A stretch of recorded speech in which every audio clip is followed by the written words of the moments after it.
বন্ধুরা, তোমরা সবাই কেমন আছো? আশা করি ভালোই আছো।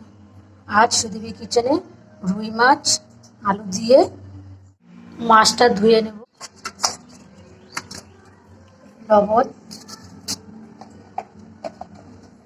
সাদা তেল দিয়ে দেবো মাছ।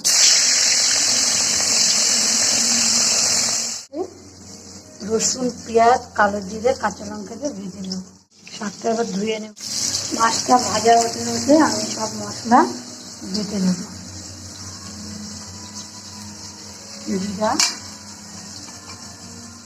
মাছটা ভেজে নিয়েছি। একটু মাছের ডিম ছিল, তার সঙ্গে একটু পেঁয়াজ কুচি, লঙ্কা কুচি, কালো জিরে, রসুন কুচি, চালের গুঁড়ো দিয়ে একটু বড় হলে মাছের তেলে মাছ ভাজে।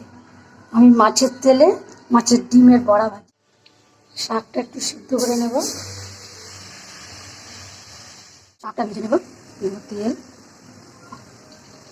কালো জিরে, শুকনো লঙ্কা, রসুন, পেঁয়াজ,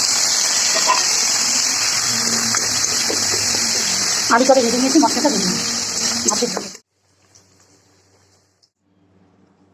মাছের ঝোলের সঙ্গে ছিল শাক, করলা ভাজা, ডিমের বড়া, ডাল, ভাত।